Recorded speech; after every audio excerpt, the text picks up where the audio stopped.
सभी पर बनी रहे। मैं रूपाली श्रीवास्तव आप सभी का हार्दिक स्वागत करती हूँ, अभिनंदन करती हूँ हमारे YouTube channel astro solution point और रूपाली श्रीवास्तव में। कैसे हैं आप सभी? आशा करती हूँ आप सभी स्वस्थ होंगे और जीवन में सुख समृद्धि और सौभाग्य को प्राप्त कर रहे होंगे। आज जिस विषय पे हम चर्चा करने वाले हैं वो है दशहरे पर्व हम क्यों मनाते हैं और दशहरे पर्व की तिथि क्या है और दशहरे में हमें ऐसे कौन से उपाय करने चाहिए जिससे हमारे जीवन में सुख समृद्धि और सौभाग्य बढ़े।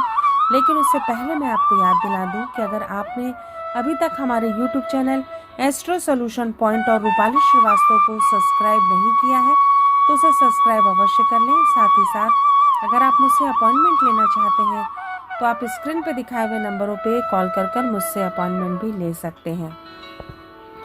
दशहरे का पर्व असत्य पर सत्य की जीत का प्रतीक होता है। हिंदू धर्म में दशहरे का अपना एक विशेष महत्व होता है। यह दशहरे का जो विजयदशमी का पर्व है वो अश्विन मास शुक्ल पक्ष की 10वीं तिथि को मनाया जाता है। दशहरे का पर्व अवगुणों को त्याग कर श्रेष्ठ गुणों को अपनाने के लिए हमें प्रेरित करता है। इस पर्व पर बुराई पर अच्छाई की जीत का प्रतीक माना गया है। जो विजयदशमी जिसको हम कहते हैं दशहरे का पर्व कहते हैं, वो मर्यादा पुरुषोत्तम श्री राम ने अहंकारी लंकापति रावण का इसी दिन वध किया था। रावण के अत्याचार से उन्होंने पृथ्वी को मुक्ति दिलाई थी। भगवान श्री राम जो कि विष्णु का अवतार थे, वो पृथ्वी पर उन्होंने राम के रूप में जन्म लिया और रावण के अत्याचार से सभी को मुक्ति दिलाई। इसी दिन रावण का उन्होंने वध किया था, इसीलिए विजयदशमी के नाम से हम दशहरा पर्व मनाते हैं। साथ ही साथ माँ दुर्गा ने इसी दिन महिषासुर का भी संहार किया था। इस साल 2021 में 15 अक्टूबर को हम दशहरे का त्यौहार मनाएंगे। इस दिन चंद्रमा मकर राशि और श्रवण नक्षत्र में रहेगा।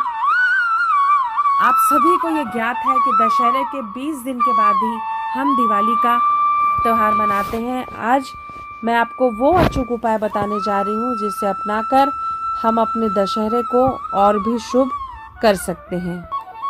चलिए तो चर्चा करते हैं दशहरे के दिन वो कौन सा अचूक उपाय है जो हमें अपनाना है। दशहरे के दिन अपने घर में ईशान कोण में फूलों से, चंदन कुमकुम से, पुष्प से अष्टदल कमल की आकृति बनाएं। देवी जया और विजया का स्मरण करें और शमी के पेड़ का पूजन करें। वहाँ से थोड़ी सी मिट्टी उठाकर अपने घर पर ले आएं। ऐसा करने से आपके जीवन में जो भी समस्या आने वाली है उसका नाश होता है। दूसरा उपाय, अगर आप कानूनी दांवपेच से बहुत ज़्यादा परेशान हैं और आपके घर का अधिकतर पैसा और समय मुकदमेबाजी में ही निकल जाता है तो दशहरे के दिन आप शमी के पेड़ की पूजा करें। शाम के समय शमी के पेड़ के नीचे दीपक जलाएं।